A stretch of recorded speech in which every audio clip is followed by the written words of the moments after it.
Hola y bienvenidas a esta pequeña cápsula en donde queremos compartir con ustedes una conversación, un espacio de reflexión en torno a algunos aspectos que tienen que ver con arte y primera infancia.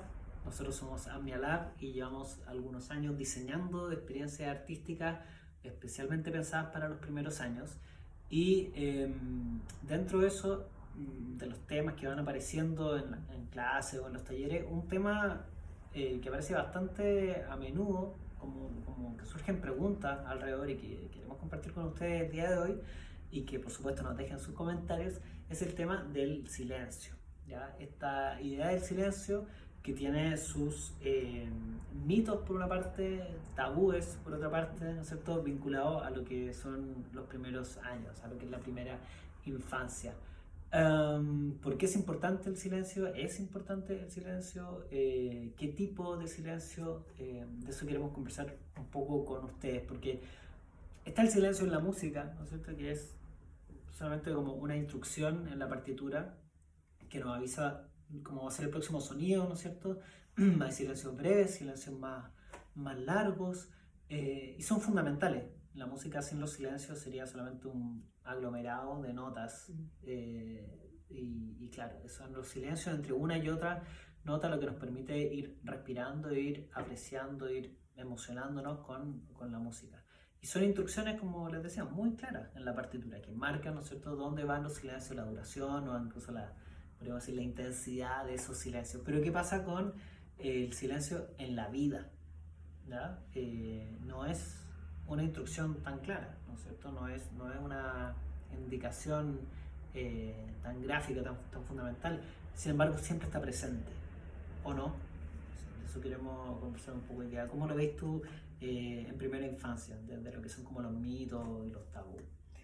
Lo hemos conversado varias veces que hay como una idea del horror vacui que se da en la pintura, que es llenarlo todo de imágenes, así como muchas veces en los espacios destinados a la primera infancia está esta idea del adulto de que es mejor llenarlo todo de colores y de mucha información, por un miedo como al vacío, ¿no es cierto? El horror vacui.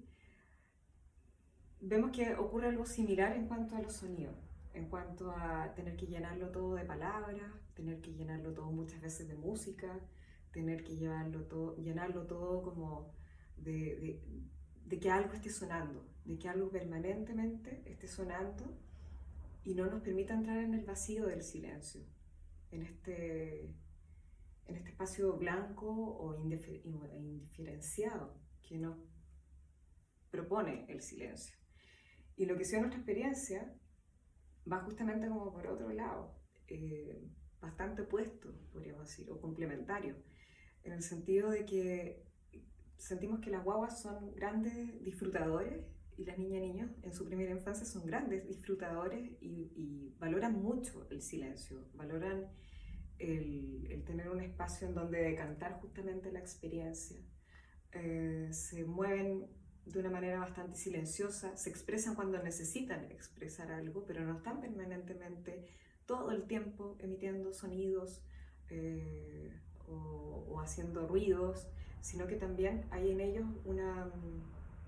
vemos nosotros como una capacidad de contemplar, una capacidad de integrarse con la experiencia, una capacidad de absorber lo que están viviendo de manera muy silenciosa, podríamos decir. Sí, porque también está como, a ver, es importante esta idea, ¿no es cierto?, de hablarle a los niños y niñas eh, para que vayan desarrollando el lenguaje, ¿no es cierto?, poder jugar con sonoridades, onomatopeyas, para que ellos vayan imitando y ofrecerles recursos muy ricos de palabras, de sonoridades, para que ellos vayan asimilando esto y desarrollando el lenguaje hablado, por supuesto, ¿no? Es evidente que eso es así. Pero ¿qué pasa? Hay un temor de que, claro, un niño o niña va a tener cierta edad y todavía no habla, entonces no, que hay que...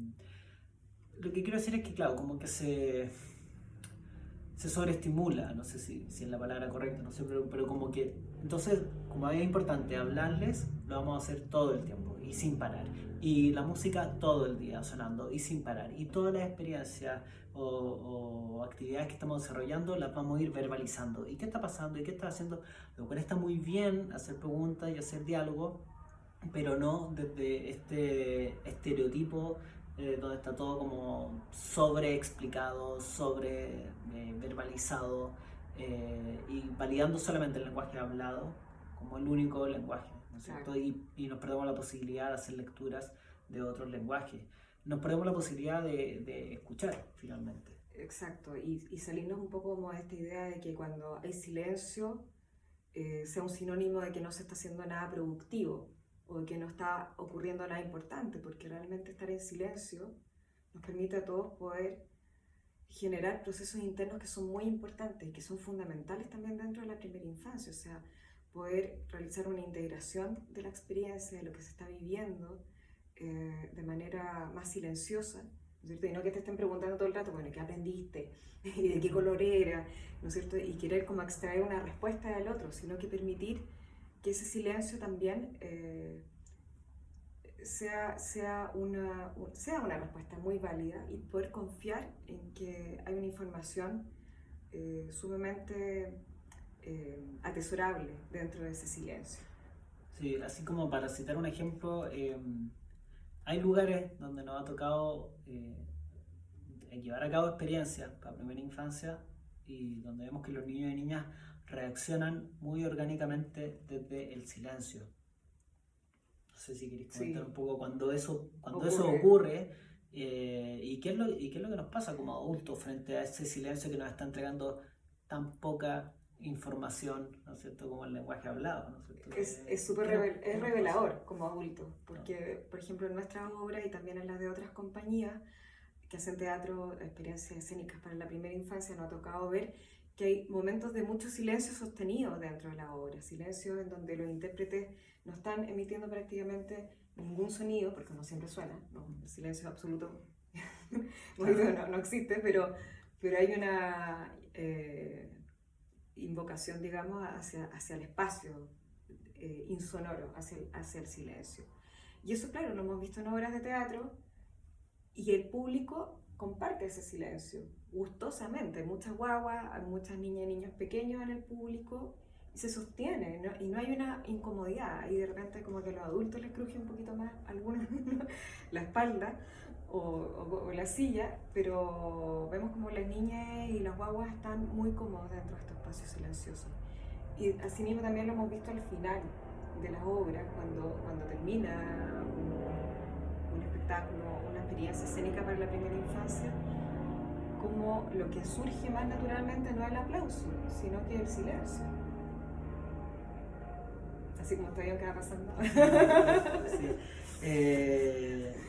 Claro, hay podríamos decir que hay un disfrute de ese silencio, de ese espacio de silencio. Puede que esto sea polémico, pero qué importante acá hacerse la reflexión sobre qué relación tienes tú, qué relación tengo yo, no sé qué relación tienes tú con el silencio. Como tú dijiste recién antes, esta idea, ¿no? Como al pasar, ¿no? Que el silencio no existe. El silencio total no existe. Es algo a lo que no podemos acceder.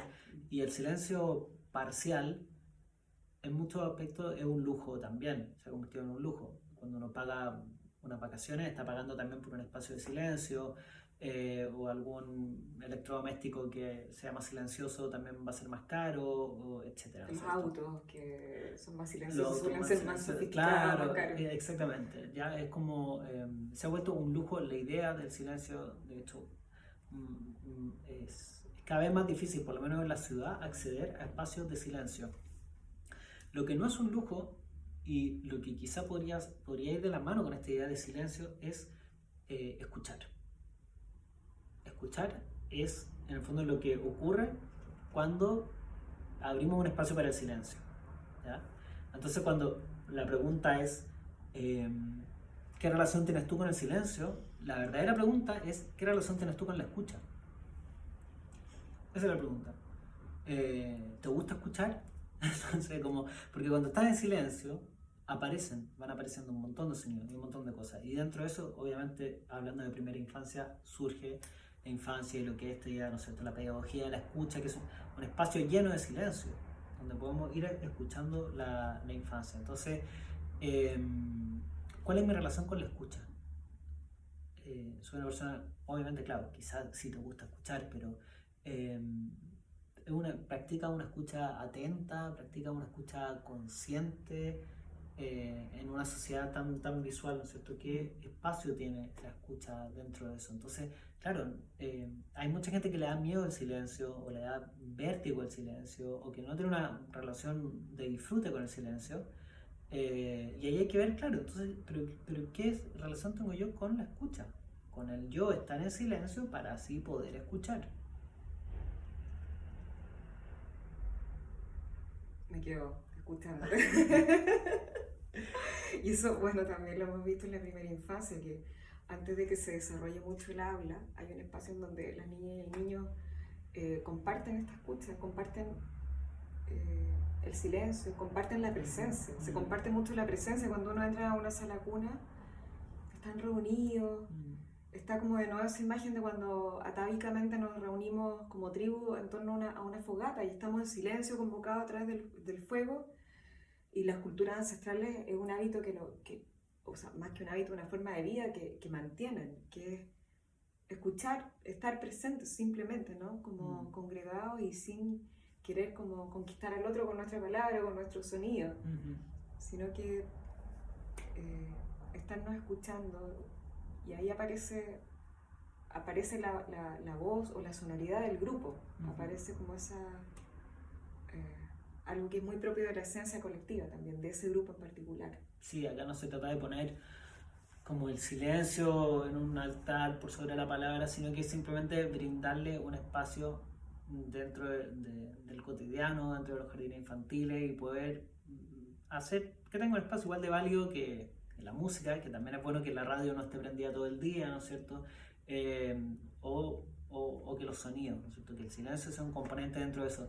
Pensaba también en los espacios sociales o los espacios comunes en que el silencio sí está puesto en un altar, o está puesto con un cartel, con una indicación.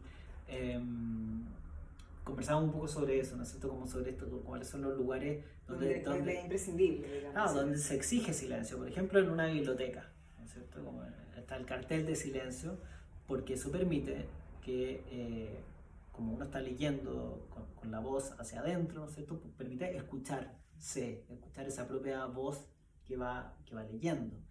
En los templos, en la iglesia, ¿no es cierto?, en lugares donde se reza o se medita, también se permite ahí, o se exige más bien el silencio para poder conectar con una voz interior, ¿no es cierto?, o con uno mismo, o con una divinidad, etcétera, ¿no es cierto? O tu ser interno. O tu ser interno. Emocional. Claro. Y en los hospitales también, ¿no es cierto?, donde también está ese silencio, me imagino, están los carteles de silencio, ¿no es cierto? Me imagino que también para que los cirujanos puedan hacer su trabajo con mucha concentración, pero también un silencio para sanar, para que las personas en silencio puedan descansar, reposar, y desde ahí poder ir sanando, ¿no es cierto? Se exige, hay una señalética de silencio fuera y dentro de estos lugares. Entonces pensar en eso, ¿no es cierto? Como ¿qué de estos aspectos de poder ser una persona sana, ser una persona que disfrute de la lectura, y ser una persona que conecta también con su propio... Y el aprendizaje. Y el aprendizaje, claro, y que conecta con su propio ser. ¿Alguno de esos aspectos podría ser traducible a la escuela o al jardín infantil? Y de ser así, ¿habría entonces que quizás propiciar espacios de silencio que permitan que esto ocurra naturalmente, intercalados con espacios de sonido y diálogo, por supuesto? Nunca es un silencio impuesto, ¿no? Pero abrirle ese espacio de reflexión, ¿no es cierto? Lo pienso, ¿no? Sí. Como para personas que se puedan desarrollar íntegramente. Sí, lo que podemos entender, claro, como por una salud, un bienestar más integral. Yo creo que el silencio sí nos permite justamente poder ir integrando, lo hablamos también antes un poquito, ¿no? Como cuando uno sueña, cuando uno duerme en la noche y está en silencio y se valora mucho el poder dormir en un ambiente silencioso para poder integrar la información que absorbimos durante el día y que el cuerpo efectivamente pueda descansar y pueda restaurarse, ¿no es cierto?, para el día siguiente. Entonces creo que el silencio como hábito cotidiano dentro de un espacio educativo nos puede ayudar justamente a ir nutriendo estos aspectos. Ahora la pregunta entonces, ¿cómo incorporamos el silencio dentro del contexto, dentro de tu contexto educativo, jardín infantil o escuela? Ojalá te esté haciendo esa pregunta en este momento. Creo que lo primero es partir por casa, ver la relación que tiene una con el silencio o con la escucha, ¿no es cierto? Con el escuchar o con los sonidos. Eso es lo primero, ¿no es cierto? Permitir que eso vaya ocurriendo. Lo segundo, compartirles quizás algunas sonoridades que nosotros hemos llevado a jardines infantiles que nos ayudan a propiciar momentos de silencio antes de una experiencia. Los cuencos tibetanos, por ejemplo, ayudan mucho a un sonido que se sobrepone, ¿no es cierto?, a las otras sonoridades, inmediatamente llama la atención y nos permite crear una base de silencio sobre la cual comenzar un diálogo en un volumen muy suave o comenzar una experiencia. Algunas campanitas también ayudan a ese mismo propósito. Son ambos instrumentos metálicos de una vibración larga y un sonido más bien agudo que nos ayudan a crear esta atmósfera. Tampoco hay que abusar, no sé, de estar todo el tiempo tocando, ¿no es cierto? Pero quizás uno o dos toques nos ayudan inmediatamente como a congregar. A congregar. ¿Cierto? Sí. Justamente son sonidos que congregan, no es como ocuparlos como con una perspectiva instruccionista, como ya, ahora suena el cuenco y nos callamos, claro, en no absoluto, es sino que es que el cuenco hable, es que ese sonido se irradie y por la propia naturalidad del sonido nos va a congregar, nos va a invitar a sentarnos, a escuchar algo, a escucharnos porque vale la pena hacerlo, porque algo va a ocurrir, porque vamos a compartir algún tipo de experiencia en la que es rico poder escucharnos mutuamente. Y otra práctica que la invitamos también a desarrollar es, bueno, a hacer registro sonoro de su jardín, por ejemplo, el jardín infantil, cómo suena el jardín infantil en la mañana, antes de que nadie llegue, cómo suena cuando llega la primera persona. Esa persona llega y prende la radio o luego llega una segunda y empiezan inmediatamente a dialogar, o cómo suena cuando van llegando los niños. ¿Es ahí donde sube el volumen o subió antes? O en ese momento del saludo es el adulto quizá quien está poniendo un volumen inmediatamente alto y los niños se van sumando a eso. ¿Cómo sigue sonando el viaje sonoro de un día en el jardín infantil? ¿Cuáles son los puntos altos de decibeles? ¿Y por qué? ¿Y cómo porque probablemente sea una escalada de llegar a esos sonidos, ¿no es cierto? ¿Y por qué? ¿Y por qué se llega a eso? Solo para reflexionar, ¿no es cierto?, sobre cómo suena el jardín infantil. Es un espacio súper accesible y que se puede llegar a poner en práctica inmediatamente y puede levantar mucha información, ¿no es cierto? En la sala al lado suena mucho, afuera del jardín hay algo que suena mucho, etcétera, ¿no es cierto? Como reflexionar sobre esos aspectos. Grabarnos y quizás también luego escucharnos los adultos y niños, ¿no? Como reconocer este es nuestro sonido, esta es la sonoridad de nuestro espacio y como dices tú, analizarla y preguntarnos, bueno, ¿nos gusta cómo estamos sonando? Claro, es súper raro escuchar la propia voz grabada, pero es un ejercicio muy interesante de apreciación de sonido y que nos permite también, no sé, conocernos más, conocer nuestra propia voz, cómo se escucha desde afuera. Entonces, claro, grabarse haciendo una clase y escuchar y decir, wow, así es como yo estoy haciendo la clase, wow, qué interesante. Entonces, primero es desde ahí que se puede hacer, ¿no es cierto? Y reflexionar en torno a eso. ¿Qué se puede modificar? ¿Qué se puede pulir? ¿Y qué se puede sacar muchas veces? También en términos de sonoridad, muy interesante. Sí, mucho texto. Yo creo que de repente como adulto, me incluyo, a veces lo llenamos todo, por este horror vacui, ¿no es cierto? Lo llenamos todo de palabras o lo llenamos todo de sonido y y evitamos que ocurran esos momentos de vacío, en los cuales no hay nada que temer, porque nunca va a llegar un silencio total, nunca va a existir. Lo único que va a pasar es que van a empezar a aparecer sonidos que ya estaban ahí, pero no los estábamos escuchando. No vamos a desaparecer si es que nos quedamos en silencio. No pasa No nos nada. vamos a morir, No, no va a no. pasar nada. Porque, No claro, pasa como que nada. de repente viene un pánico adulto, digamos, Claro, a este silencio. cuando no hay sonido, ¿qué es lo que hay? La nada. ¿Qué es lo que hay cuando no hay sonido? Eso, entonces esa es la invitación a descubrir, a explorar, a escuchar estos silencios, a encontrarlos, a valorarlos, saborearlos y brindar espacios para poder conocerlos, siempre amorosamente, por supuesto, nunca un silencio impuesto, como en la biblioteca, ¿no? Que también es rico el silencio. Sí, también es rico. Oye, bueno, eso, pues. Entonces quedamos atentos a sus comentarios, reflexiones sobre quizá su relación con el silencio. Como lo viven en sus jardines también. Exactamente. Qué les pasa en el día a día, ¿no es cierto? Como Sí. con este ser tan indescriptible, ¿no es cierto? Que es el silencio, que claro, que en verdad no existe. Así que nada, espero que lo hayan disfrutado este espacio de conversación y nos estamos viendo en una próxima cápsula de estas. Un abrazo.